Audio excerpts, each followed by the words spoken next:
Hello everyone, welcome to BPS अड्डा। BPS अड्डा पर आप सभी का स्वागत है। आज के इस वीडियो में हम डिस्कस करने वाले हैं भारत की राजव्यवस्था अर्थात इंडियन पॉलिटी बाय लक्ष्मीकांत से एक महत्वपूर्ण टॉपिक। इस टॉपिक का नाम है स्टेट लेजिस्लेचर। बीपीएस अड्डा पर इंडियन पॉलिटी, जो स्पेसिफिक इंडियन पॉलिटी है, उसका क्लास यह 1 है। अब से इंडियन पॉलिटी अर्थात भारत की राजव्यवस्था जो लक्ष्मीकांत है उसको पूरा कवर किया जाएगा इस चैनल पर। सो आपको कहीं भी इधर उधर जाने की आवश्यकता नहीं है। और एक चीज़ मैं आपको अश्योर कर देना चाहता हूँ, इस चैप्टर को पढ़ने के बाद कोई भी क्वेश्चन आप प्रीवियस इसका उठा लीजिएगा, एक भी क्वेश्चन नहीं छूटने वाला है। और आगे जब आप एग्ज़ाम में अपियर होंगे तो ऐसा लगेगा कि ये सारे जो क्वेश्चन हैं हमने पढ़ा हुआ है। सो इतना तो मैं आपको एश्योर करा दूंगा कि इसके पढ़ने के बाद आपकी जो इंटरेस्ट है वो पॉलिटी में वो काफ़ी ही बढ़ जाएगी और जग जाएगी। तो चलिए स्टार्ट करते हैं हम इस टॉपिक को। और आगे बढ़ने से पहले आपसे एक रिक्वेस्ट करूंगा, यदि आप हमारे चैनल पर नए हैं तो चैनल को सब्सक्राइब कर लीजिए और बेल आइकन को ज़रूर प्रेस कर दीजिएगा। बेल आइकन को प्रेस करने के लिए मैं रिक्वेस्ट इसलिए करता हूं सो दैट कोई भी वीडियो अगर इस चैनल पर अपलोड किया जाए तो आपको नोटिफिकेशन मिल जाए। आपको प्लेलिस्ट में जाकर उस वीडियो को सर्च करने की आवश्यकता ना पड़े, आपको नोटिफिकेशन पहुँच जाए और आप उस वीडियो का फ़ायदा ले सकें। तो चलिए स्टार्ट करते हैं हम इस टॉपिक को। तो चलिए सेशन की शुरुआत करते हैं। जैसा कि हमने पहले ही बताया कि आज का हमारा पहला टॉपिक है राज्य विधानमंडल अर्थात स्टेट लेजिस्लेचर। जो क्लास 1 है उसका पहला टॉपिक है राज्य विधानमंडल। आगे बढ़ने से पहले एक चीज़ बता दूं कि इंडियन पॉलिटी जो लक्ष्मीकांत का बुक है उसमें पहला चैप्टर है हिस्टोरिकल बैकग्राउंड। हमने हिस्टोरिकल बैकग्राउंड को पहला चैप्टर के रूप में अर्थात क्लास 1 के रूप में स्टार्ट नहीं किया है, लेकिन आपको मैं पूरा सुनिश्चित कर दूं कि पूरी की पूरी चैप्टर आपको कवर करवाई जाएगी। देखिए, हिस्टोरिकल बैकग्राउंड न लेने के पीछे एक उद्देश्य जो था हमारा वो यह कि अगर कोई बच्चा पहली बार पॉलिटी पढ़ रहा हो तो उसका इंटरेस्ट पॉलिटी में बना रहे। बस यही कारण है कि राज्य विधानमंडल को हमने लिया, क्योंकि राज्य विधानमंडल से प्रत्येक व्यक्ति कुछ न कुछ तो परिचित रहते हैं, थोड़ा बहुत भी जानकारी उनको रहता है इस टॉपिक के बारे में।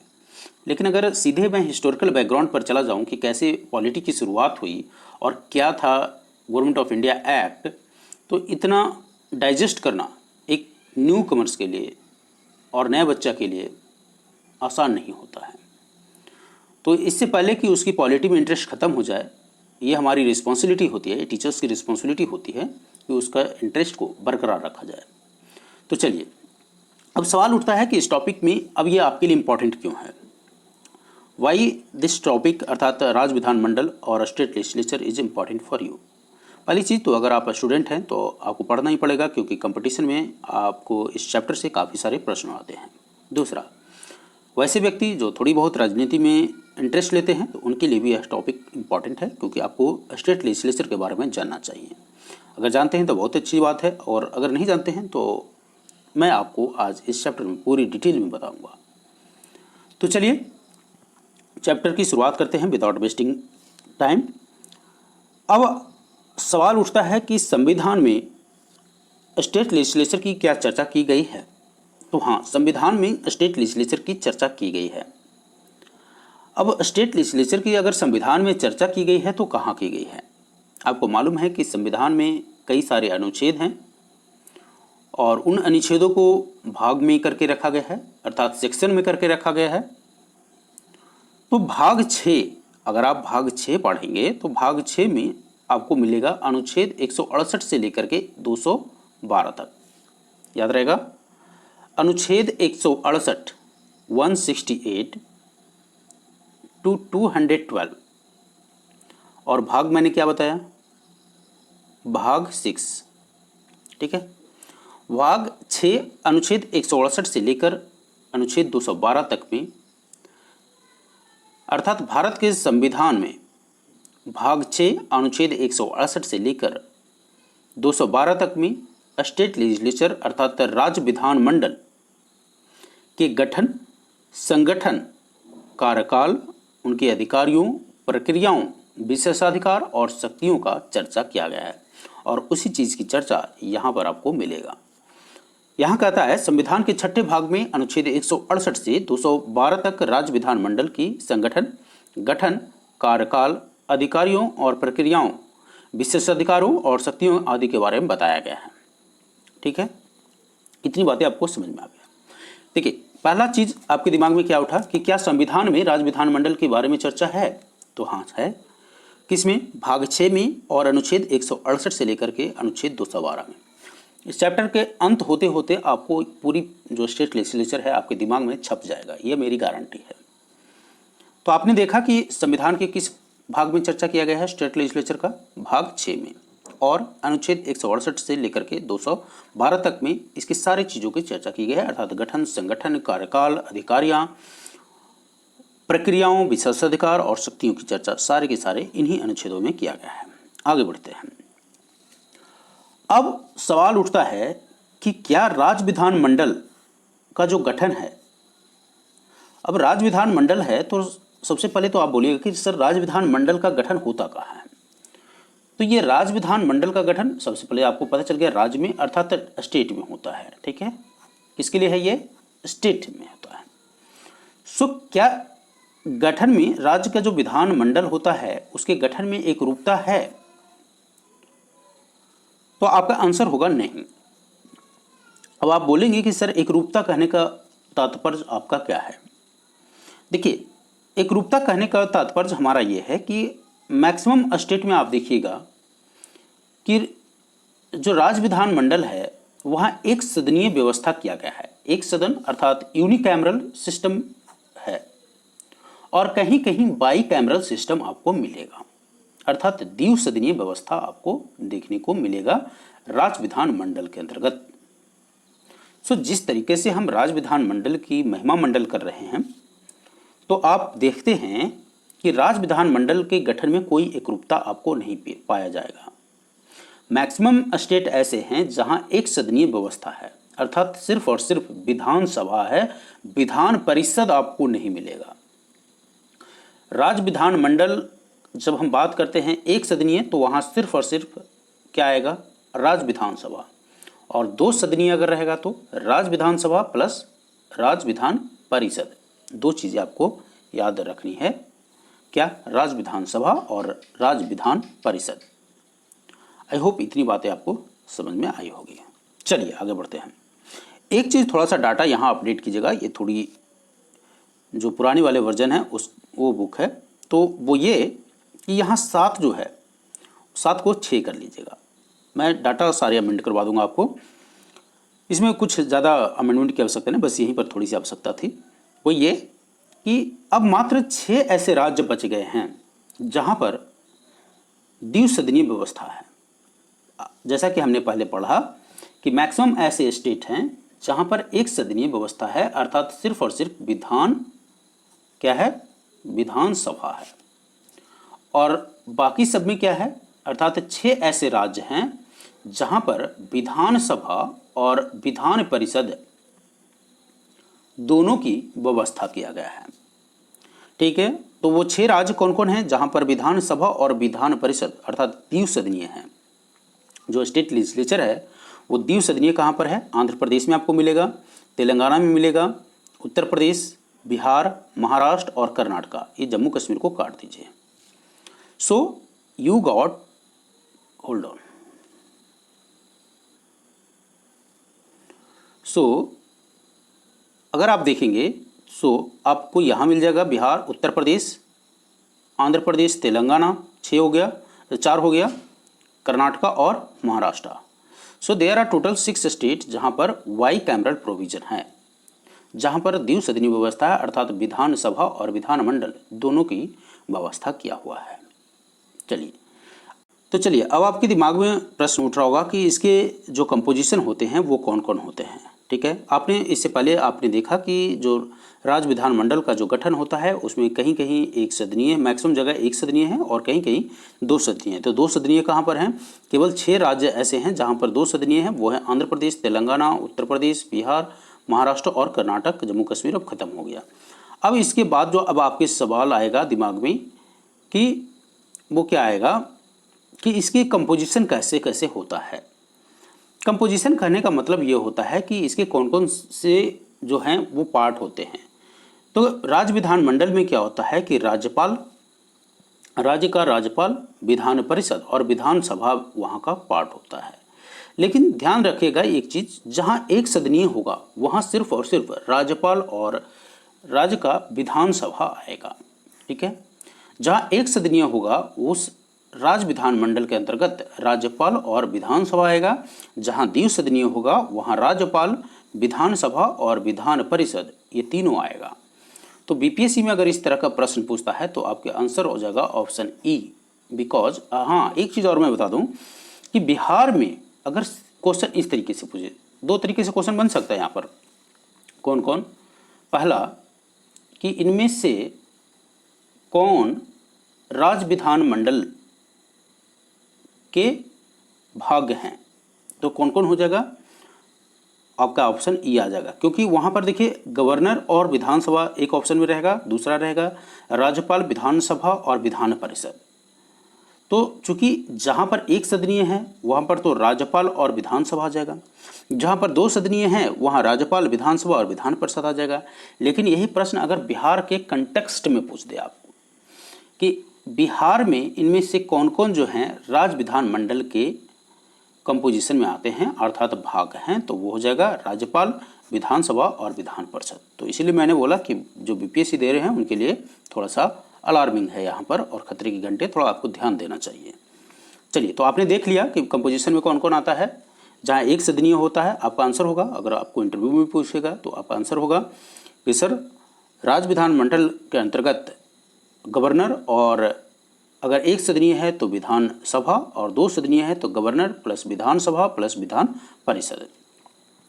अब हम थोड़ा सा चर्चा करेंगे विधान परिषद और विधानसभा के बारे में। ठीक है, अब यहाँ देखिएगा आपने देखा कि विधान परिषद, तो विधान परिषद के बारे में अर्थात लेजिस्लेटिव जो काउंसिल होता है उसको हम अन्य किस नाम से जानते हैं? लिखते जाइएगा, नोट बनाते थोड़ा जाइएगा। विधान परिषद को उच्च सदन के रूप में जानते हैं, उसको हम द्वितीय सदन भी कहते हैं, और उसको वरिष्ठों का सदन भी बोला जाता है। फिर से एक बार रिपीट करता हूँ, विधान परिषद को उच्च सदन भी बोला जाता है, द्वितीय सदन भी बोला जाता है, वरिष्ठों का सदन भी बोला जाता है। तो विधान परिषद के कितने अन्य नाम हो गए? 3। कौन कौन? उच्च सदन, द्वितीय सदन और वरिष्ठों का सदन। क्या इसी प्रकार विधानसभा का भी नाम है? तो हाँ है। क्या क्या? विधानसभा को पहला सदन बोला जाता है। क्या बोला जाता है? उसको विधान परिषद को द्वितीय सदन, तो इसको पहला सदन। ठीक है जी। आपने ये भी बोला था विधान परिषद को उच्च सदन, हमने बोला था सर, तो सही बात है, विधानसभा तो उच्च सदन होता ही है। तो क्या विधान परिषद निचला सदन होगा? बिल्कुल सही, विधानसभा निचला सदन होता है। अच्छा, एक नाम और सर, आपने उसका 3 नाम बताया था, तो क्या आप विधानसभा का भी 3 नाम बताएंगे? हाँ, मैं 3 नाम बताऊंगा। कौन कौन 3 नाम? विधानसभा को पहला सदन, निचला सदन और लोकप्रिय सदन। लोकप्रिय सदन। अब अगर आप इंटरव्यू में जाइएगा तो आपसे ये भी क्वेश्चन पूछ सकता है कि वाई विधानसभा इज कॉल्ड लोकप्रिय सदन। लोकप्रिय सदन हम विधानसभा को क्यों बोलते हैं? कमेंट सेक्शन में आंसर आप मुझे लिख के बताइएगा। ठीक है, चलिए अब आगे बढ़ते हैं। अब अगला जो प्रश्न आएगा वो क्या आ सकता है कि क्या विधान परिषद को, ठीक है, क्या विधान परिषद को कभी भी गठन और समाप्त करने की व्यवस्था संविधान में दिया हुआ है? आपने तो अब इसका आप कंपोजिशन देखिए, उसका नामकरण देखिए। अब सवाल उठता है कि सर आप ऐसा बोल रहे हैं कि 6 राज्य ऐसे हैं जहां 2 सदनीय है अर्थात बाई कैमरल है, बाकी रेस्ट ऑल जो है वहाँ पर क्या है? यूनिकैमरल है। तो क्या संविधान में ऐसा भी कोई व्यवस्था है कि जहाँ पर कभी भी अर्थात विधान परिषद को खत्म कर दिया जाएगा? तो हाँ है, विधानसभा तो रहेगा ही, हर जगह विधानसभा है, विधान परिषद। और एक चीज़ ध्यान रखिएगा, देखिए जहाँ विधान परिषद है उसको हम तो ये भी बोलते हैं कि ये अस्थायी सदन है। बहुत कंट्राडिक्शन होता है इस तरह के प्रश्नों का। तो क्या विधान परिषद को कभी भी गठन और समाप्त किया जा सकता है? क्या ऐसा व्यवस्था संविधान में है? जी हाँ, संविधान में है। तो इसके लिए क्या क्या उपाय हैं उसकी चर्चा अब हम विस्तार में करते हैं। तो चलिए यहाँ देखिएगा, संविधान में राज्य में विधान परिषद के गठन एवं विघटन करने की व्यवस्था है। संसद एक विधान परिषद को यदि वह पहले से है, अगर किसी राज्य में विधान परिषद पहले से है तो उसको क्या कर सकता है संसद। अच्छा हाँ, एक चीज़ और, यह जो पावर है स्टेट के पास नहीं है कि वह विधान परिषद को खत्म कर देगा। ठीक है, एकदम बेसिक से आपको बताता हूँ, यहाँ समझिएगा, बहुत कॉम्प्लिकेटेड नहीं तो हो जाएगा अगर आप नहीं समझिएगा तो। देखिए क्या है कि अगर कोई स्टेट है, ठीक है, मान लेते हैं बिहार है, होल्ड ऑन, ये बिहार है और बिहार, अब बिहार में ऑलरेडी है, क्या है, यूनिकैमरल नहीं है, बाई कैमरल है। ठीक है, यानी राज्य विधानसभा भी है और विधान परिषद भी है।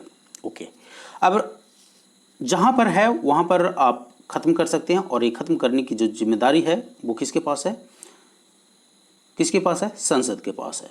संसद इसको खत्म कर सकता है, अर्थात पार्लियामेंट इसको खत्म कर सकता है।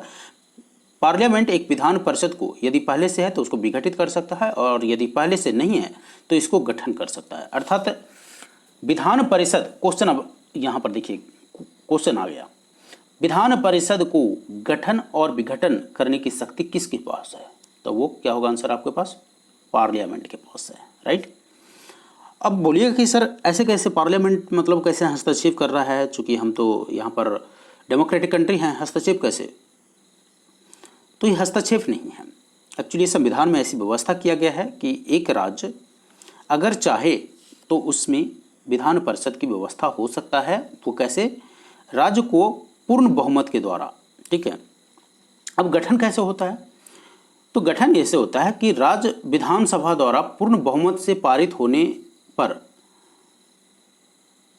इसको एक रिकमेंडेशन भेजा जाता है, अर्थात अगर राज्य चाहे तो उसके गठन के लिए पूर्ण बहुमत से एक विधेयक पास करेगा और उसको पास करके भेज देगा सेंटर को पार्लियामेंट में। पार्लियामेंट इसको क्या करेगा, साधारण बहुमत से पास कर देगा और उसका गठन की मंजूरी दे देगा। तो सबसे पहले तो आपके दिमाग में ये प्रश्न आया कि सर इसको गठन के लिए क्या पूर्ण बहुमत की राज्य विधानसभा में ज़रूरत है, तो हाँ है। देखिए इसके तहत क्या करता है, राज्य विधानसभा पूर्ण बहुमत से पारित होने की जरूरत है और यह बहुमत, जो पूर्ण बहुमत होता है वो क्या होता है, कुल मतों तथा उपस्थित सदस्यों का 2/3 होता है। जो पूर्ण बहुमत होता है कुल मत और जो उपस्थित सदस्य होते हैं उसके 2/3 होते हैं। एक चीज़ और बता दूं कि अगर इस तरह के प्रायोजन होते हैं तो उसको अनुच्छेद 368 के तहत संविधान में संशोधन नहीं माना जाता है। उसको आप ऐसा नहीं कर सकते हैं कि संविधान में संशोधन कर किसी राज्यों का गठन किया गया है, नहीं।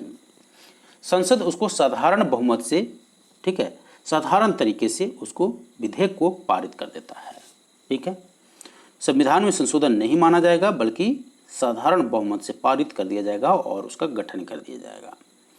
तो आपको याद होगा कि हाल ही में वेस्ट बंगाल, ठीक है, वेस्ट बंगाल सरकार के द्वारा पूर्ण बहुमत से विधेयक पारित कर राज्य विधान परिषद के गठन के लिए बहुमत पारित कर दिया है और केंद्र सरकार के पास भेजा गया, अर्थात पार्लियामेंट में भेज दिया गया है।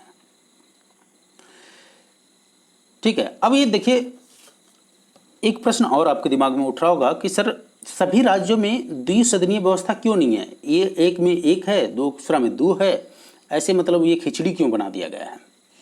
इसके लिए क्या है ना, जब संविधान सभा का गठन हुआ था, लेजिस्लेटिव असेंबली का गठन हुआ था, तो उन्होंने बोला था, एक दलील दिया था, एक आर्गूमेंट दिया था कि it is not suitable for every state to have a bicameral system.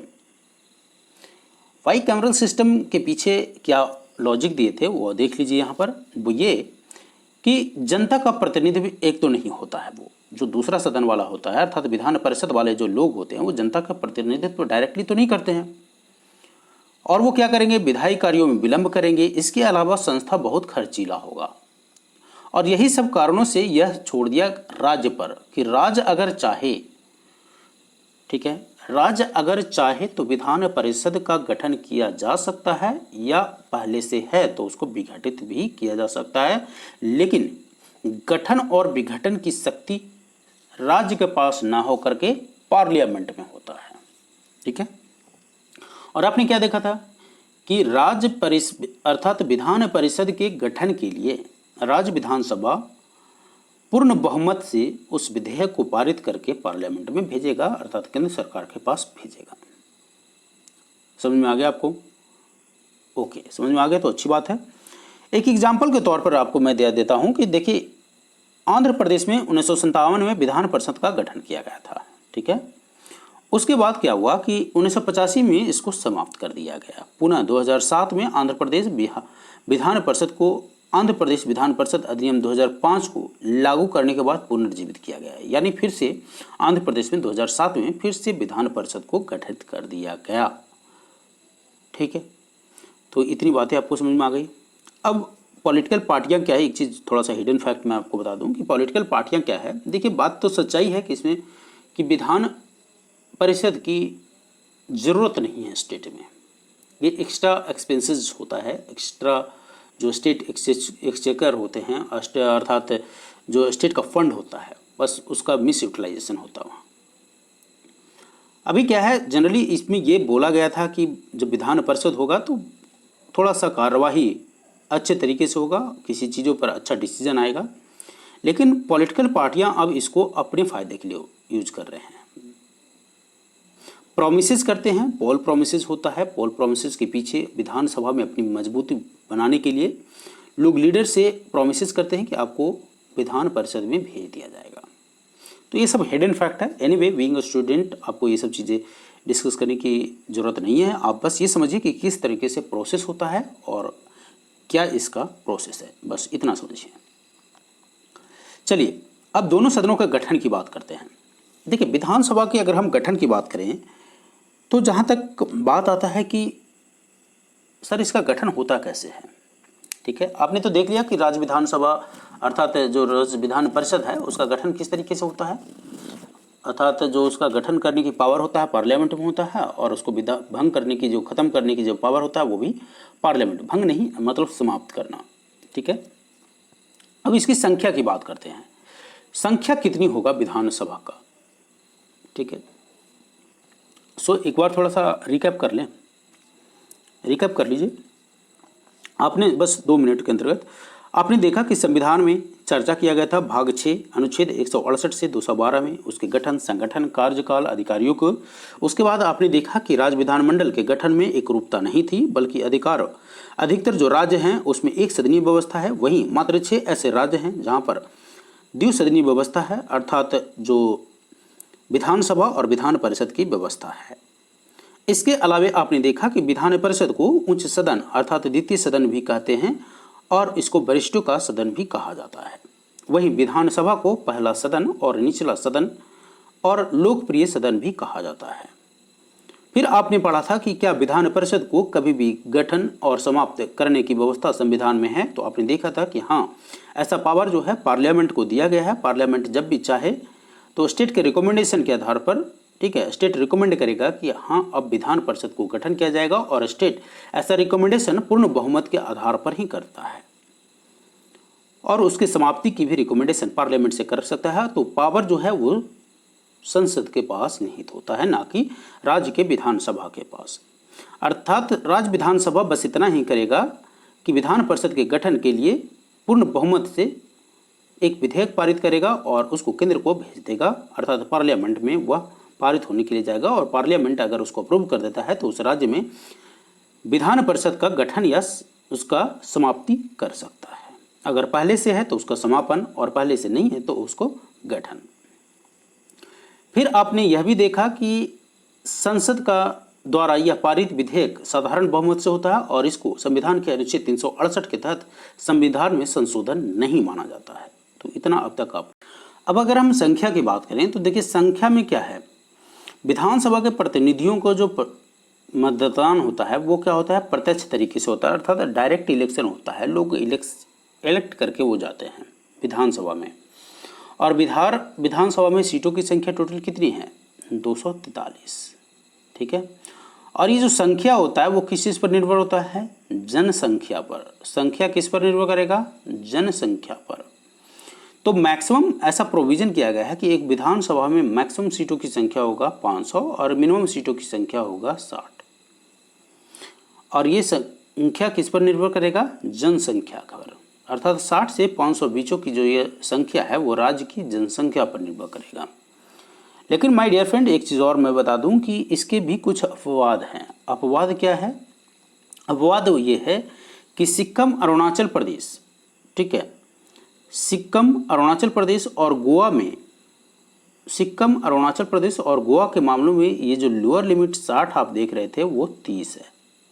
तो 3 ऐसे राज्य हैं जहां लोअर लिमिट अरुणाचल प्रदेश, सिक्किम और गोवा में लोअर लिमिट 30 है। वहीं मिजोरम में 40 है और नागालैंड में 46 है।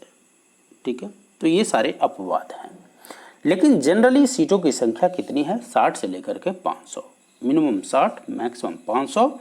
लेकिन आप बोलेंगे कि अपवाद के रूप में सिक्किम में 30, अरुणाचल में 30 और गोवा में 30, वहीं नागालैंड में 40 और नागालैंड में कितना है? 46 और मिजोरम में 40। तो चलिए, इसके अलावा एक चीज़ और मैं बता दूं कि सिक्किम और नागालैंड में जो कुछ प्रोविजंस हैं वो क्या है कि विधानसभा में इसके कुछ सदस्य जो है अप्रत्यक्ष रूप से भी चुने जाते हैं। तो एक प्रश्न यहाँ से भी आपका बन जाता है।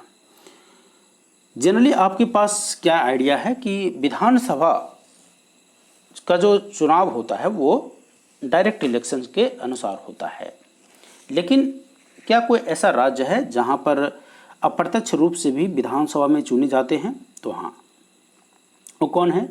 सिक्किम और नागालैंड। चलिए, इसके अलावा अब आता है नॉमिनेटेड मेंबर। ठीक है, तो क्या विधानसभा में नॉमिनेटेड मेंबर होते हैं? जी हाँ, होते हैं। कितने? राज्यपाल अगर चाहे तो आंग्ल भारतीय समुदाय के एक सदस्य को नामित कर सकता है। एक प्रश्न इंपॉर्टेंट है, ध्यान रखिएगा। नॉमिनेटेड मेंबर में राज्यपाल राज्य विधानसभा में कितने सदस्यों को नामित कर सकता है? एक सदस्य को नामित कर सकता है। प्रश्न पूछा जाता है, पूछा गया है ये, तो इसको ध्यान रखिएगा कि नॉमिनेटेड सदस्य राज्य विधानसभा में कितने होते हैं? एक सदस्य होते हैं। और यह किससे चुना जाता है? आंग्ल भारतीय समुदाय से, अगर राज्यपाल को लगे कि उनका प्रतिनिधित्व पर्याप्त नहीं है विधानसभा में तब। ठीक है, अब आपको मैं बता दूं कि ये जो जनसंख्या के आधार पर डिलिमिटेशन होता है वो किस पर तय करता है? वो तय करता है लास्ट जो जनगणना होता है। ठीक है, जो आंकड़े जारी होते हैं, जनगणना के जो लास्ट आंकड़े पब्लिश हो जाते हैं, तब इलेक्शन कमीशन उसके क्षेत्रों का फिर से निर्धारण करता है। ठीक है, बस यहाँ से आपको इतनी बातें ध्यान में रखनी है, बाकी रेस्ट ऑल जो स्टोरी है वो पढ़ने की आपको ज़रूरत नहीं है। जो जो इम्पॉर्टेंट है आपको जहाँ से कंसेप्ट बनेगा वो मैं आपको बता दूंगा। अब आ जाइए विधान परिषद के गठन की चर्चा। हमने अब तक देखा किसकी चर्चा? विधान सभा की। विधानसभा में आपने क्या देखा? विधानसभा में सर हमने देखा कि जो उनका जो चुनाव होता है, अर्थात चयन जो होता है, चयन प्रक्रिया वो क्या है? डायरेक्ट इलेक्शन के थ्रू होता है। उसके बाद आपने देखा कि मैक्सिमम सीटों की संख्या सर विधानसभा में 500 होगी और मिनिमम सीटों की संख्या सर 60 होगी। लेकिन कुछ ऐसे राज्य हैं जो अपवाद के रूप में काम करते हैं, जैसे सिक्किम, अरुणाचल और गोवा में सर यहाँ पर तो 30 ही सीट है। तो उसके बाद आपने क्या देखा कि नागालैंड में जो विधानसभा में मिनिमम सीटों की संख्या है वो कितना तय किया गया है? नागालैंड में मिनिमम सीटों की संख्या है 46, वहीं मिजोरम में सीटों की संख्या है 40। राइट, अब आगे बढ़ते हैं। इसके अलावे आप देखेंगे कि एक क्वेश्चन जो आपने देखा था कि सिक्किम और नागालैंड के विधानसभा में कुछ ऐसे सदस्य होते हैं जिनको अप्रत्यक्ष रूप से भी चुना जाता है। तो ये प्रोविज़न सिर्फ और सिर्फ सिक्किम और नागालैंड के विधानसभा के सदस्यों के लिए है। अगर हम नामित सदस्यों की बात करें, अर्थात नॉमिनेटेड व्यक्ति की बात करें, तो राज्यपाल विधानसभा में एक आंग्ल भारतीय समुदाय के व्यक्ति को नामित कर सकता है। यह क्वेश्चन इंपॉर्टेंट बन जाता है। आपसे प्रश्न पूछा जाएगा कि विधानसभा में कितने सदस्यों को राज्यपाल नॉमिनेट कर सकते हैं, अर्थात नामित सदस्यों की नियुक्ति कर सकते हैं? तो वो आंसर होगा आपका 1। ठीक है, यहाँ पर देखिएगा एक सदस्य को जब नियुक्ति हो गया उसके बाद आप देखेंगे कि अब जो आपको पढ़ना है कि क्षेत्रीय निर्वाचन जो क्षेत्र होता है वो कैसे डिसाइड होता है। तो किसी भी क्षेत्रों का जो निर्वाचन क्षेत्र होता है वो वहाँ की जनसंख्या अर्थात जो सेंसस होता है उस पर निर्भर करता है। जब भी सेंसस डाटा, सपोज दैट 2011 का सेंसस हमारे पास लास्ट है, तो उसी सेंसस के आधार पर क्षेत्रीयों का जो भी विधानसभा है उसके क्षेत्रों का गठन किया गया अब तक। अब जब 2021 हो जाएगा, जब इलेक्शन अर्थात सेंसस जब होगा, तो उसके बाद जो इलेक्शन होगा तो वो 2021 के आधार पर क्षेत्रों का डिलिमिटेशन तय करेगा, और ये सब काम जो होता है वो इलेक्शन कमीशन का होता है। एनीवे, अब हम चर्चा करते हैं विधान परिषद के गठन का। तो विधान परिषद, अब तो आपने देख लिया कि विधानसभा का किस तरीके से जो सदस्य होते हैं, कितने सदस्य होते हैं, और मैक्सिमम कितने सदस्य हैं, मिनिमम कितने सदस्य हैं, नामित सदस्य कितने हैं। अब आइए बात करते हैं विधान परिषद के गठन का। तो इसमें संख्या, हम बेसिकली संख्या पर चर्चा कर रहे हैं। गठन का होने का मतलब, गठन तो हमने पहले देख लिया, अब हम संख्या की बात कर रहे हैं। तो आपने एक चीज़ देखा था कि विधान सभा का जो चुनाव होता है वो डायरेक्ट होता है, लेकिन विधान परिषद में विधानसभा के ठीक उल्टा होता है। अर्थात विधानसभा के सदस्य जहां पर प्रत्यक्ष रूप से चुने जा रहे थे, वहीं विधान परिषद के सदस्य अप्रत्यक्ष रूप से चुने जाएंगे। ठीक है, विधान परिषद के सदस्य क्या होंगे, अप्रत्यक्ष रूप से चुने जाएंगे। ओके, अब आपने देखा था कि विधान सभा में मैक्सिमम जो मेंबर होंगे वो 500 होंगे, लेकिन विधान परिषद की जो मैक्सिमम मेंबर होगा वो किस पर निर्भर करेगा, विधानसभा के साइज पर। अब सर आप ये बोल रहे हैं कि विधानसभा के साइज पर निर्भर करेगा? जी हाँ, जितना ज़्यादा संख्या विधानसभा में किसी राज्य का होगा उसी के अनुसार विधान परिषद में सदस्य होंगे। अब ऐसा इसलिए क्योंकि विधान परिषद में जो मैक्सिमम मेंबर होगा वो यह कि विधानसभा में सीटों की संख्या का 1/3 भाग होता है मैक्सिमम। ठीक है, सो विधानसभा की 1/3 जो होगा वह मेंबर होगा, और न्यूनतम जो होगा वह 40 होगा। तो वहाँ न्यूनतम आपने देखा था 60, और यहाँ न्यूनतम आप देख रहे हैं 40, राइट। आपने यह भी देखा था कि वहाँ मैक्सिमम सदस्यों की संख्या 500, लेकिन यहाँ विधान परिषद में मैक्सिमम सदस्यों की संख्या विधानसभा का 1/3। तो इसीलिए मैंने कहा था कि इसका मतलब यह है कि राज्य में विधान परिषद के सदस्यों की संख्या जो होता है वह विधानसभा के आकार पर निर्भर करता है। जितना बड़ा साइज होगा विधानसभा का, उतना ही बड़ा साइज होगा विधान परिषद का किसी भी राज्य में, राइट। ओके, सो ये आपने देख लिया। अब इसके बाद विधान परिषद में किस तरीके से अप्रत्यक्ष रूप से लोग चुने जाते हैं उसकी चर्चा एक बार कर लेते हैं। यह काफ़ी इम्पॉर्टेंट है और प्रश्न आपको एमसीक्यू रूप में मिल जाएगा। आपको देखते हैं कि किस तरीके से चुनाव होता है।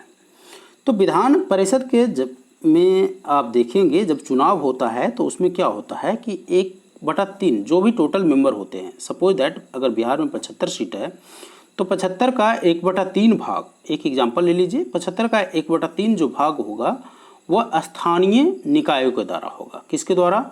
1/3 भाग स्थानीय निकायों के द्वारा होगा, और स्थानीय निकायों में लाइक नगर पालिका, जिला बोर्ड आदि के द्वारा चुने जाएंगे।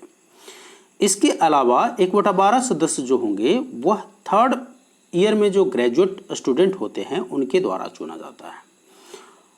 तो उसके अलावा 1/12 जो सदस्य होते हैं वह किसके द्वारा चुने जाते हैं? 3 वर्ष से अर्थात अध्यापन में जुड़े हों, जो टीचिंग लाइन से जुड़े हों। और ये जो शिक्षक है वो माध्यमिक स्कूलों से कम में नहीं होना चाहिए, अर्थात मिनिमम जो टीचर होना चाहिए वह माध्यमिक स्कूल का होना चाहिए और उनको 3 ईयर का सर्विस होना चाहिए। प्राइवेट टीचर इसमें पार्टिसिपेट नहीं करते हैं। इसके अलावा 1/3 सदस्य जो है वो विधानसभा के सदस्यों के द्वारा नामित होता है। तो इस प्रकार से आप देखेंगे कि टोटल 5/6 जो होगा, ठीक है, 5/6 सदस्यों का जो नॉमिनेशन होता है वह किसके द्वारा हो जाता है? वह स्थानीय निकाय, ग्रेजुएट स्टूडेंट, टीचर और विधानसभा के मिला के, अर्थात इन 4 लोगों को मिला के 5/6 सदस्य भर लिए जाते हैं। इसके अलावा जो 1/6 पोर्शन जो होता है, 1/6 रिमेनिंग 1/6 जो पोर्शन है वह किसके द्वारा चुना जाता है? राज्यपाल के द्वारा चुना जाता है, नॉमिनेट किया जाता है। और यह चुनाव जो होता है जिनके पास साहित्य, ज्ञान, कला, सहकारिता आंदोलन और समाज सेवा का विशेष ज्ञान होगा और जिनके पास प्रैक्टिकल अनुभव होता है उन्हीं के बीचों से राज्यपाल इनका चुनाव करते हैं। कितने सदस्यों का? 1/6। तो आई होप आपको याद आ गया होगा। 1/3 स्थानीय निकाय, 1/12 दो लोग करते हैं। 1/12 में कौन कौन है? 1/12 में स्टूडेंट और टीचर है, ठीक है, और स्टूडेंट जो ग्रेजुएट के फाइनल ईयर में होगा। 1/3 में कौन कौन था? स्थानीय निकाय और विधानसभा। और 1/6 मात्र एक ही है, वो कौन? राज्यपाल। याद आ गया? चलिए फिर से करने की आवश्यकता नहीं है। 1/3 स्थानीय, 2 था, 1/3 स्थानीय और विधानसभा के द्वारा, 1/12 ग्रेजुएट स्टूडेंट और टीचर के द्वारा, और 1/6 राज्यपाल के द्वारा। हो गया पूरा। ओके, अब आगे हम देखते हैं इसके कार्यकाल को। दोनों सदनों का कार्यकाल किस तरीके से तय होता है और क्या होता है।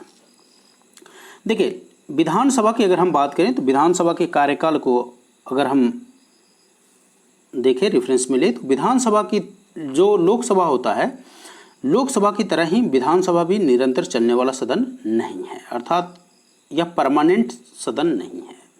जिस तरीके से राज्यसभा जो होता है वो परमानेंट सदन होता है, विधान परिषद जो होता है, अगर किसी भी राज्य में विधान परिषद है तो उसको हम परमानेंट सदन बोलते हैं, ठीक है, निरंतर चलने वाला सदन बोलते हैं जब तक कि उसका गठन किया हुआ है।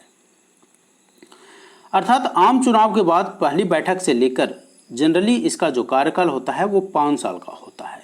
जो पहली बैठक होगा आम चुनाव के बाद, आम चुनाव जब हो जाता है, जनरल इलेक्शन जब हो जाते हैं, तो उसकी जो पहली बैठक होगा उससे लेकर के 5 वर्ष तक इसका कार्यकाल होता है। कब से लेकर? जनरल इलेक्शन के बाद पहली बैठक के बाद 5 ईयर इसका कार्यकाल टेन्योर होता है।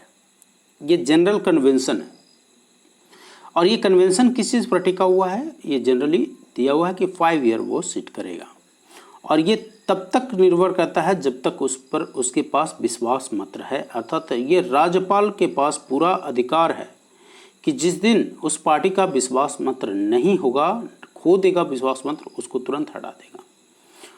दैट पार्टी कैनॉट क्लेम कि हमारे पास तो 5 ईयर का एक सिक्योर टर्म है। वो इस तरीके से क्लेम नहीं कर सकता है कि हमारे पास 5 ईयर का सिक्योर टर्म है। 5 साल सिर्फ वह तभी सरकार चला पाएगा जब उसके पास विश्वास मत होगा, उसके बाद फिर से इलेक्शन होते हैं। लेकिन अगर विश्वास मत आप पहले ही खो देंगे तब भी आपको 5 साल से पहले भी हटना पड़ जाएगा, और ये हटाने का काम राज्यपाल करते हैं। सो राज्यपाल के पास यह पूरा अधिकार होता है कि वह विधानसभा को पहले भी विघटित कर सकता है, अर्थात 5 साल से पहले भी विघटित कर सकता है। सो यू कैनॉट से कि किसी भी राज्य के विधानसभा का जो कार्यकाल होता है वो 5 साल होता है। 5 साल तब होता है, हाँ, जनरल टेन्योर के रूप में कार्यकाल कितना तय किया गया है? 5 ईयर। लेकिन वह कंडीशन पर निर्भर करता है तब तक जब तक उसके पास विश्वास मत हो, उसके पास उतना संख्या बल हो। आगे, राष्ट्रीय आपातकाल के समय आप देखेंगे कि संसद के द्वारा विधानसभा का कार्यकाल एक समय में एक बार में 1 वर्ष के लिए बढ़ा दिया जाता है, और ये कितने भी टाइम्स तक कर सकता है। नंबर ऑफ फ्रिक्वेंसी जो है, एक बार में 1 बार बढ़ा दिया, फिर अगले बार में 1 साल बढ़ा देगा, फिर अगले बार में 1 साल बढ़ा देगा। तो इस तरीके से राष्ट्रीय आपात, नेशनल इमरजेंसी के समय बढ़ाया जा सकता है। तो क्वेश्चन यहाँ से पूछा जाता है कि राष्ट्रीय आपात के समय संसद के द्वारा विधानसभा का कार्यकाल कितने वर्षों तक के लिए बढ़ाया जाता है और कितने समय बढ़ा सकता है। तो एक साल के लिए और कितने भी समय के लिए बढ़ाया जा सकता है। हालांकि यह विस्तार आपातकाल के खत्म जैसे ही होता है उसके 6 महीने से अधिक तक नहीं हो सकता है, अर्थात 6 महीने के बाद फिर से विधानसभा को दोबारा निर्वाचित हो जाना चाहिए। ये नहीं कि आपातकाल अगर खत्म हो गया उसके बाद भी चल रहा है, नहीं, ऐसा नहीं होना चाहिए। आइए विधान परिषद की कार्यकाल को देख लेते हैं। हमने देखा पहले विधान सभा के कार्यकाल को कि जनरली 5 ईयर होता है, बट अगर उसके पास विश्वास मत नहीं है तो राज्यपाल उसको पहले भी भंग कर सकता है विधानसभा को, और फिर से इलेक्शन होगा। और in the case of national emergency आपने देखा कि राज्य के विधानसभा का टेन्योर को 1 ईयर तक बढ़ा सकता है, और ये कितने भी समय तक बढ़ा सकता है। वही नेशनल इमरजेंसी खत्म होने के 6 महीने बाद फिर से विधानसभा का चुनाव करवा लिया जाना चाहिए, अर्थात कहने का मतलब निर्वाचन हो जाना चाहिए विधानसभा। अब आइए हम विधान परिषद के कार्यकाल को देख लेते हैं। विधान परिषद के कार्यकाल की अगर हम चर्चा करें तो राज्यसभा की तरह विधान परिषद एक सतत सदन है, यानी अस्थायी अंग है जो कभी विघटित नहीं होता है। लेकिन इसके 1/3 जो सदस्य होते हैं अर्थात 1/3 जो मेंबर होते हैं प्रत्येक दूसरे वर्ष में सेवानिवृत्त हो जाते हैं।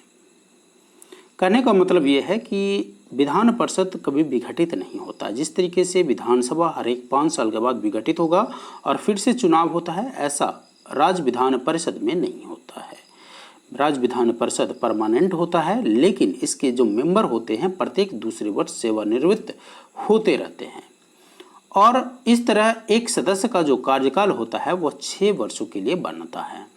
एक व्यक्ति अगर चुनाव विधान परिषद का जीतता है अर्थात विधान परिषद में जाता है तो 6 वर्ष के लिए अपनी सेवाएं प्रदान करेगा, लेकिन जितने भी मेंबर हैं उसका 1/3 मेंबर जो होता है प्रत्येक दूसरे वर्ष रिटायर्ड हो जाते हैं।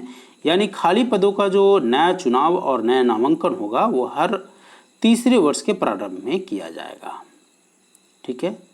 और एक चीज़ और मैं बता दूं, क्वेश्चन अगर आपसे ये पूछा जाता है कि क्या विधान परिषद के सेवानिवृत्त सदस्य भी पुनर्चुनाव और दोबारा नामांकन में भाग ले सकते हैं, तो हाँ, वो कितने भी टर्म्स के लिए वो उनको दोबारा या पुनर्निर्वाचन किया जा सकता है।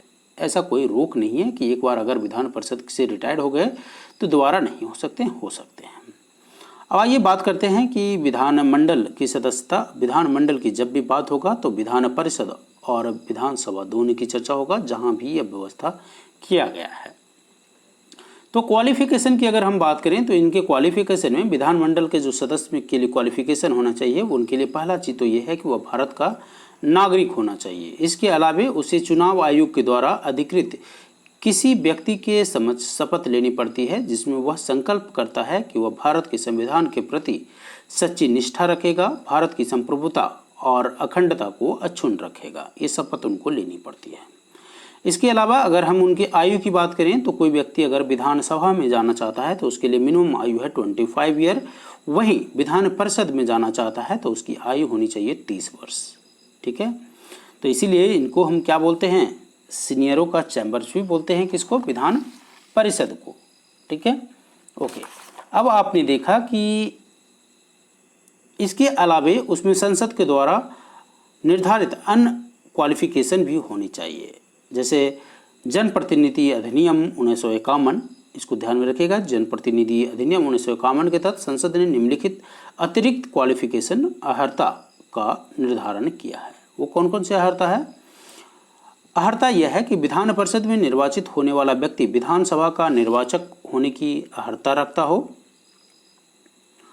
उसमें राज्यपाल द्वारा नामित होने के लिए संबंधित राज्य का निवासी होना चाहिए, विधानसभा सदस्य बनने वाला व्यक्ति संबंधित राज्य के निर्वाचन क्षेत्र में मतदाता भी होना चाहिए। इस चीज़ को ध्यान में रखिएगा। उसके अलावे अनुसूचित जाति जनजाति का सदस्य होना चाहिए यदि वह अनुसूचित जाति या जनजाति की सीट से चुनाव लड़ता है। ये नहीं कि सीट है SC/ST का और आप SC/ST का है ही नहीं और आप वहाँ जाके चुनाव लड़ रहे हैं, ऐसा नहीं होना चाहिए। अगर कोई व्यक्ति SC/ST की सीट पर से चुनाव लड़ रहा है तो SC/ST ही होना चाहिए। यद्यपि अनुसूचित जाति अनुसूचित जनजाति का सदस्य उस सीट से भी चुनाव लड़ सकता है जो उसके लिए नहीं आरक्षित है। तो इस बात को ध्यान रखिएगा। अगर कोई व्यक्ति SC/ST है तो अपनी सीट जो उसके लिए रिजर्व है उस पर से तो लड़ेगा ही, उसके अलावे जो जनरल सीट होता है उस पर भी चुनाव फाइट कर सकता है वो। लेकिन जनरल व्यक्ति जो SC/ST के लिए रिजर्व है उस पर चुनाव नहीं लड़ सकता है। बस इतनी बातें आपको बतानी थी। सो बेसिक चीज़ जो आपसे क्वेश्चन में पूछा जाता है वो ये कि एज विधानसभा में चुनाव के लिए कम से कम जो एज होना चाहिए वो क्या है, 25 वर्ष, और विधान परिषद के लिए 30 वर्ष। इसको ध्यान में रखिएगा, एग्जाम में पूछा जाता है। इसके अलावे क्या है कि विधानसभा में सदस्य बनने वाला व्यक्ति राज्य के निर्वाचन क्षेत्र में मतदाता होना चाहिए कि नहीं होना चाहिए, तो होना चाहिए। तो अब आइए हम चर्चा कर लेते हैं उसके डिस्क्वालिफिकेशन की अर्थात निर्हरताएँ की चर्चा कर लेते हैं। देखिए, कोई भी व्यक्ति को किस तरीके से संविधान के अनुसार विधान परिषद या विधानसभा के लिए डिस्क्वालीफाई समझा जाता है। यदि वह केंद्र या राज्य सरकार के तहत किसी भी लाभ पद पर है तो उसको डिस्क्वालीफाई समझ लिया जाएगा। दूसरा, यदि वह विकृति चित्त अर्थात न्यायालय के द्वारा ऐसा घोषणा कर दिया गया है कि वह सक्षम नहीं है इसके लिए, तब भी उसको डिस्क्वालीफाई कर दिया जाएगा। यदि वह दिवालिया हो गया है तब भी वह डिस्क्वालीफाई हो जाएगा। किसके लिए? विधानसभा और विधान परिषद के लिए मेंबर बनने के लिए। यदि वह भारत का नागरिक ना हो और उसने विदेश में कहीं नागरिकता स्वेच्छा से अर्जित कर ली हो तो भी वह, यानी अगर कोई व्यक्ति भारत का नागरिक नहीं है या ऐसा व्यक्ति जो विदेश में कहीं का स्वेच्छा से अर्जन कर लिया हो सिटीजनशिप, वैसे व्यक्ति की भी डिस्क्वालिफिकेशन समझी जाएगी। अर्थात उसकी जो मेंबरशिप है अगर चुन लिया गया तो डिस्क्वालीफाई, और अगर चुना नहीं गया है और वहाँ का सदस्य नहीं है तो वो चुनाव नहीं लड़ सकता है। यदि संसद द्वारा निर्मित किसी विधि द्वारा या उसके अधीन निरर्थ कर दिया जाता है तब भी उसको डिस्क्वालीफाई समझा जाता है। तो ये तथ्य कि किस तरीके से संविधान में चर्चाएं दिया हुआ है उसके। इसके अलावा एक चीज़ मैं आपको बता दूं कि दल बदल के आधार पर जो डिस्क्वालिफिकेशन होता है वो क्या होता है। आपने बहुत बार दल बदल की बातें सुनी होगी। एंटी डिफेक्शन लॉ जिसको बोलते हैं, 10वीं अनुसूची में, संविधान के 10वीं अनुसूची में एंटी डिफेक्शन लॉ की चर्चा की गई है। अर्थात दल बदलने पर आपकी जो डिस्क्वालिफिकेशन होगा, किस तरीके से अगर आप अपनी पार्टी को छोड़कर दूसरे पार्टी में जाते हैं तो आपको किस तरीके से डिस्क्वालीफाई कर दिया जाएगा, इसकी चर्चा संविधान के 10वीं अनुसूची के उपबंधों के अंतर्गत दल परिवर्तन के आधार पर डिस्क्वालीफाई करने की चर्चा किया गया है। 10वीं अनुसूची क्या कहता है? 10वीं अनुसूची यह कहता है कि यदि निर्हरता का बात उठता है तो विधान परिषद, ठीक है, विधान परिषद है तो उस मामले में सभापति, और विधानसभा है तो उस मामले में अध्यक्ष, ठीक है, फैसला करेगा इस चीज़ का, क्या कि वह 10वीं अनुसूची के तहत एंटी डिफेक्शन लॉ के अंतर्गत आता है या नहीं आता है। 1992 में उच्चतम न्यायालय की एक व्यवस्था दिया था जिसमें कहा गया था कि सभापति और अध्यक्ष का जो फैसला है न्यायिक समीक्षा के परिधि में आता है। तो इस चीज़ को ध्यान में रखिएगा। अगर यूपीएससी के आप स्टूडेंट हैं सो यूपीएससी में स्टेटमेंट बेस्ड क्वेश्चन होता है, तो इस तरीके से पूछ देगा कि क्या सभापति और अध्यक्ष का फैसला न्यायिक समीक्षा के परिधि में आता है या नहीं आता है। स्टेटमेंट में दे देगा नहीं आता है, ठीक है। तो आपने देखा कि किस तरीके से दल बदल के आधार पर उसको डिस्क्वालीफाई समझा जाएगा। शपथ और प्रतिज्ञा की अगर हम बात करें तो विधानमंडल के प्रत्येक सदन का प्रत्येक सदस्य सदन में सीट ग्रहण करने से पहले राज्यपाल या उसके द्वारा कोई नामित व्यक्ति के द्वारा शपथ ग्रहण लेगा। कौन? विधानमंडल के प्रत्येक सदन के प्रत्येक सदस्य जो है राज्यपाल उसको शपथ दिलाएगा, उसके द्वारा किसी कार्य के लिए नियुक्त किए गए समक्ष जो है शपथ और प्रतिज्ञा लेगा। इस शपथ में विधानमंडल का जो सदस्य होते हैं वो प्रतिज्ञा करते हैं कि वो भारत के संविधान के प्रति सच्चा श्रद्धा और निष्ठा रखेंगे। इसके अलावा भारत की प्रभुता और अखंडता को अक्षुण्ण रखेंगे। इसके अलावा प्रदत्त कर्तव्यों का श्रद्धापूर्वक निर्वहन करेगा, अर्थात भारत के संविधान के प्रति सच्चा श्रद्धा और निष्ठा रखेगा, भारत की प्रभुता व अखंडता को अक्षुण्ण रखेगा और प्रदत्त कर्तव्यों का श्रद्धापूर्वक निर्वहन करेगा। माय डियर फ्रेंड, एक चीज़ मैं आपको बता दूं कि बिना शपथ लिए कोई भी सदस्य सदन में न तो मतदान कर सकता है और न ही उसकी कार्यवाही में भाग ले सकता है। अगर वह सदन में मतदान देना चाहता है या कार्यवाही में भाग लेना चाहता है तो उसके लिए शपथ अनिवार्य है। एक व्यक्ति सदन में सदस्य की तरह बैठता है और मतदान करता है और उस पर प्रतिदिन 500 रुपये जुर्माना लगेगा। कब? अगर वह शपथ नहीं लेता है तो कोई व्यक्ति मान लेते हैं एक सदस्य के रूप में बैठ जाता है या मतदान कर देता है तो उस पर क्या लगेगा? 500 रुपये का जुर्माना लगेगा। कब कब? शपथ या प्रतिज्ञा लेने से पहले, या जब यह जानता हो कि वह डिस्क्वालीफाई हो गया, अर्थात वह क्वालिफाइड नहीं है या इसकी सदस्यता के लिए वह डिस्क्वालीफाई है, या जब वह संसद या विधानमंडल द्वारा निर्मित कोई विधि के तहत सदन में बैठने या मत देने के प्रतिबंधित हो। उस केस में उसको 500 रुपये का जुर्माना लगता है। विधानमंडल के सदस्यों को समय समय पर संसद द्वारा निर्धारित वेतन व भत्ते मिलते रहते हैं। जो भी पार्लियामेंट तय करता है उसको वह विधानमंडल के सदस्यों को समय समय पर निर्धारित वेतन और भत्ते मिलते रहते हैं। अब हम आगे चर्चा करेंगे कि किस तरीके से विधानमंडल में सदस्य अर्थात स्थानों का रिक्त होता है, अर्थात किस तरीके से आप देखेंगे कि जो विधानमंडल का जो पोस्ट है वह खाली हो जाता है। तो उसमें बहुत सारे क्राइटेरिया हैं। उसमें आप देखेंगे कि कोई एक ही व्यक्ति 2 पोस्ट पर चुन लिया गया है, अर्थात विधानमंडल और विधान परिषद का सदस्य कोई एक ही व्यक्ति नहीं हो सकता है। दूसरी चीज़, डिस्क्वालिफिकेशन के आधार पर वह जो सीट है विधानसभा और विधान परिषद का सीट खाली माना जाएगा। राज्य विधानमंडल का कोई सदस्य यदि डिस्क्वालीफाई समझा जाता है तो उस पर पद रिक्त हो जाएगा। इसके अलावे त्यागपत्र के आधार पर भी वहाँ से जो पोस्ट है वो रिक्त समझा जाएगा, अर्थात कोई सदस्य अपना लिखित इस्तीफा विधान परिषद के मामले में सभापति और विधानसभा के मामले में अध्यक्ष को दे देता है तो त्यागपत्र स्वीकार होने के बाद उस पद को रिक्त समझा जाएगा। उसके बाद अनुपस्थिति, अब कितनी अनुपस्थिति के बाद उसके पद को रिक्त समझा जाता है, ये क्वेश्चन बीपीएससी में भी पूछा गया है और कई अन्य एग्जाम में भी पूछा गया है।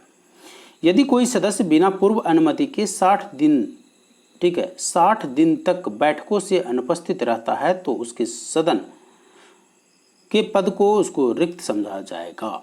जिस भी सदन के सदस्य है तो उसके पद को वहाँ से रिक्त समझा जाएगा। कब तक? 60 दिन तक बैठकों में बिना पूर्व अनुमति से वह अनुपस्थित रहता है तो।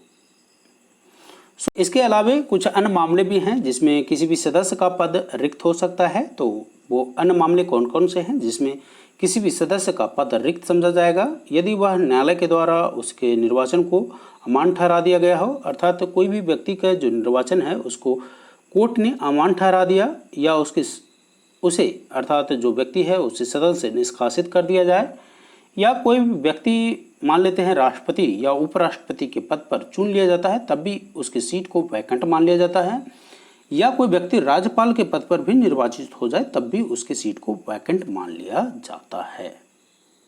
तो ये तथ्य हो कि कब कब ऐसा कंडीशन आएगा जब किसी व्यक्ति के पद को सदन में रिक्त माना जाएगा। विधानमंडल के पीठासीन अधिकारी की अगर हम चर्चा करें तो आपने देखा कि राज्य विधानमंडल के प्रत्येक सदन का अपना एक पीठासीन अधिकारी होता है, ठीक है। विधानसभा के क्षेत्र में कौन होता है? विधानसभा के अगर हम बात करें तो विधानसभा में पीठासीन अधिकारी अध्यक्ष होता है, वहीं विधान परिषद में सभापति और उपसभापति होते हैं। वहीं विधानसभा में कौन होता है? अध्यक्ष और उपाध्यक्ष। तो आपने देखा कि विधानसभा में अध्यक्ष और उपाध्यक्ष और विधान परिषद में कौन कौन? सभापति और उपसभापति होते हैं। विधानसभा के लिए सभापति का जो पैनल और परिषद के लिए जो उसका उपसभाध्यक्ष का जो पैनल भी होता है नियुक्त होता है। अब आइए हम चर्चा करते हैं कि किस तरीके से विधानसभा के अध्यक्ष का चुनाव होता है। माय डियर फ्रेंड्स, विधानसभा के अध्यक्ष के चुनाव के लिए कोई अलग से इलेक्शन नहीं होता है। इसके लिए क्या होता है? विधानसभा के सदस्य अपने ही सदस्यों के बीच से ही अध्यक्ष का चुनाव कर लेते हैं। जैसे मान लेते हैं मान लेते हैं कि 243 सीट है बिहार का, तो इस 243 सीटों में जो व्यक्ति चला गया हो वहाँ पर, उसी में से एक व्यक्ति जो होगा वह क्या होगा? उस विधानसभा का अध्यक्ष के रूप में चुना जाएगा। इसके अलावा एक क्या होगा? उपाध्यक्ष के रूप में भी उसको चुना जाएगा। तो सामान्यतः विधानसभा के जो कार्यकाल तक अध्यक्ष का पद होता है, अर्थात जनरली अगर 5 ईयर का टर्म है जो दिया जाता है पहली बैठक से, तो उतना ही तक वो जो अध्यक्ष है वह भी उसका कार्यकाल उतना ही होता है। अब कब मामले ऐसे आते हैं जब अध्यक्ष का पद रिक्त समझा जाता है? यदि उसकी विधानसभा सदस्यता समाप्त हो जाए, यदि वह उपाध्यक्ष को अपना लिखित पत्र दे दे, यानी अध्यक्ष अपना त्यागपत्र किसको देगा? न तो राज्यपाल को देगा, न मुख्यमंत्री को देगा, बल्कि उपाध्यक्ष को देगा। यदि विधानसभा के तत्कालीन समस्त सदस्यों के बहुमत से पारित संकल्प द्वारा अपने पद से उसको हटा दिया जाए तब भी उसके जो पोस्ट है उसको रिक्त समझा जाएगा। लेकिन इस तरीके से करने के लिए उनको 14 दिन का पूर्व सूचना दिया जाता है। कितना? 14 दिन का पूर्व सूचना दिया जाएगा कि भाई अब आपको इस पद से हटा रहे हैं, ठीक है। अगर हम उसकी शक्तियों अर्थात अध्यक्ष की शक्तियां और कार्य की बात करें तो वो इस प्रकार से हम चर्चा कर सकते हैं। कार्य वाही व अन्य कार्यों को सुनिश्चित करने के लिए यह व्यवस्था और शिष्टाचार बनाए रखने के लिए भी जरूरी है कि उनके कुछ जिम्मेदारियां और शक्तियां दिया जाए। तो यह जो उनकी जिम्मेदारियां और शक्तियां हैं उनके पास कुछ दिया हुआ है, उसमें देख लेते हैं हम। उसमें क्या है कि देखिए अध्यक्ष क्या करता है कि कोरम एक जो इम्पोर्टेंट है उसकी हम चर्चा कर रहे हैं कि कोरम अगर अनुपस्थित रहता है, ठीक है, कोरम की अनुपस्थिति में विधानसभा की जो बैठक को स्थगित करने या निलंबन करने की शक्ति किसके पास होता है, ये क्वेश्चन पूछा जाता है आपसे। अब कोरम क्या होता है, देखिए किसी भी चीज़ों को पूरा करने के लिए एक मिनिमम सीटों की रिक्वायरमेंट होती है, मिनिमम मेंबर वह होना चाहिए। सो मिनिमम कहने का मतलब होता है 1/10, मतलब जो भी सदस्य है उसका 1/10 जो पोर्शन है वहाँ होना चाहिए। अगर 1/10 नहीं है तो इन केस ऑफ विधानसभा कौन तय करेगा कोरम, विधानसभा के अध्यक्ष के पास यह पावर होगा कि उसको विधानसभा की जो बैठक है उसको स्थगित कर दे या निलंबन कर दे। ये किसके पास पावर होगा, विधानसभा के अध्यक्ष के पास। और कोरम के लिए मिनिमम कितने सीट मेंबर होने चाहिए, 1/10 of the total member, right. Okay, तो ये सारे चीज़ें हैं, इसको एक बार फिर से देख लीजिएगा आप। और यहाँ से कुछ इम्पॉर्टेंट जो प्रश्न आपको बनते हैं पीटी पॉइंट ऑफ व्यू से उसकी हम चर्चा कर देते हैं। उपाध्यक्ष वगैरह आपको देखने की आवश्यकता नहीं है, बाकी जो कुछ इम्पॉर्टेंट होगा उसको मैं बता दूंगा। अब आइए जो महत्वपूर्ण टर्म है उसकी चर्चा कर लेते हैं कि राज्य विधानमंडल के जो सत्र होते हैं वो क्या होता है, कौन कौन से होते हैं। एक तो होता है सत्र का आहूत करना, एक होता है सत्र का स्थगन करना, एक होता है सत्रावसान करना। तो राज्य विधानमंडल के प्रत्येक सदन को राज्यपाल समय समय पर बैठक बुलावा भेजता है और दोनों सत्रों के बीच 6 माह से अधिक का समय नहीं होना चाहिए। राज्य विधानमंडल को एक वर्ष में कम से कम 2 बार मिलना चाहिए। एक सत्र में विधानमंडल की कई बैठकें हो सकती है। तो क्या आपने समझा इससे, आहूत जो करता है वो कौन करता है, राज्यपाल के द्वारा। सत्रों का जो आहूत होता है वो किसके द्वारा होता है, राज्यपाल के द्वारा होता है। और 2 सत्रों के बीच के जो मैक्सिमम जो समय होता है वह 6 महीना होता है, 6 महीने से ज़्यादा नहीं होना चाहिए। 2 सेशन के बीच की जो समय है वो मैक्सिमम 6 महीने हो सकता है। राज्य विधानमंडल को एक वर्ष में कम से कम, तो अगर देखिए 12 वर्ष है तो 6 महीने अगर मैक्सिमम, तो कम से कम 2 बार आपको मिलना है, सेशन 2 बार कम से कम होना चाहिए। एक सेशन में विधानमंडल के अगर एक सेशन है, सपोज दैट मानसून सेशन चल रहा है, तो मानसून सेशन में कई सारे बैठकें हो सकते हैं। तो ये तो था आहूत करने की शक्ति राज्यपाल के पास है। उसी तरह से स्थगन करने की भी शक्ति राज्यपाल के पास है। बैठक को किसी भी समय विशेष अर्थात समय विशेष के लिए स्थगित भी किया जा सकता है। समय, यह जो समय है कुछ घंटे हो सकता है, दिन हो सकता है और हफ्ता भी हो सकता है। स्थगन कुछ समय के लिए हो सकता है, कुछ दिनों के लिए हो सकता है और कुछ हफ्ते के लिए भी हो सकता है। अनिश्चित काल का अगर स्थगन का मतलब होता है कि चालू सत्र को अनिश्चित काल तक के लिए समाप्त कर देना। और इन दोनों तरह के स्थगन का अधिकार सदन के पीठासीन अधिकारी के पास होता है। देखिए एक तो नॉर्मल स्थगन हो गया, ठीक है। नॉर्मल स्थगन करने का मतलब ये होगा कि अभी बैठक है, हो सकता है कोरम पूरा नहीं होगा, तो पीठासीन जो अधिकारी हैं वो तय करे कि ठीक है 1 घंटे के लिए स्थगन हो गया। दूसरा, चलिए 2 दिन के लिए स्थगन कर देते हैं इस सेशन को। तीसरा, 1 वीक के लिए स्थगन कर सकता है। या ऐसा भी हो सकता है कि पीठासीन अधिकारी बोले कि भाई टिल फर्दर ऑर्डर, मतलब टिल फर्दर नोटिस जो है या जो सेशन है उसको स्थगित किया जाता है अनिश्चित काल के लिए, ठीक है। और ये अधिकार किसके पास है, पीठासीन अधिकारी के पास है। ओके, अब आइए सत्रावसान, सेशन को किस तरीके से खत्म कर सकता है। तो पीठासीन अधिकारी जो होता है कार्य संपन्न होने पर सत्र को अनिश्चित काल के लिए स्थगन करने की घोषणा करते हैं और इसके कुछ दिन बाद राष्ट्रपति, एक्चुअली ये राज्यपाल है, यहाँ पर राष्ट्रपति नहीं है, राज्यपाल सत्रावसान की अधिसूचना जारी करते हैं, ठीक है। हालांकि सत्र के बीच में राज्यपाल सत्रावसान की घोषणा भी कर सकते हैं और स्थगन के विपरीत सत्रावसान सदन के सत्र को समाप्त करता है। तो इस तरीके से आपने देखा कि सत्रावसान, स्थगन और सत्र की शुरुआत करने की जो पावर है और राज्यपाल में तो होती हैं, उसके अलावा यह जो पीठासीन अधिकारी होते हैं उनके द्वारा यह डिक्लेयर किया जाता है कि पीठासीन अधिकारी बोल सकते हैं कि कार्य समाप्त होने पर कि सत्र को अनिश्चित काल के लिए स्थगित कर दिया जाए। अब हम विघटन की बात करते हैं। विघटन कहने का मतलब क्या होता है, तो आपने समझा, 3 टर्म यहाँ समझ लीजिए। अगर नहीं समझ में आया तो फिर से एक बार समझा देता हूँ। आहूत करने का मतलब होता है कि राज्य विधानमंडल का जो प्रत्येक सदन होता है उसको राज्यपाल समय समय पर बैठक बुलावा भेजते हैं और 2 सदनों जो 2 सेशन होता है उसके बीच की जो मैक्सिमम जो ड्यूरेशन होता है वो 6 महीने का होना चाहिए और राज्य विधानमंडल को 1 वर्ष में कम से कम 2 बार मिलना चाहिए। वहीं स्थगन की बात करें तो स्थगन 1 घंटे के लिए भी हो सकता है, 2 दिन के लिए भी हो सकता है, 1 दिन के लिए भी हो सकता है, हफ्ता के लिए हो सकता है। और ये सारे के सारे तय करने का जिम्मेदारी पीठासीन अधिकारी के पास होता है। तो ये आपने देखा। विघटन की अगर हम बात करें तो एक अस्थायी सदन होने के नाते विधान परिषद कभी विघटित तो होता नहीं है, ये आपने पहले भी पढ़ लिया। सिर्फ विधानसभा ही विघटित हो सकती है। सत्रावसान के विपरीत विघटन का मतलब होता है कि वर्तमान सदन का कार्यकाल समाप्त हो जाना।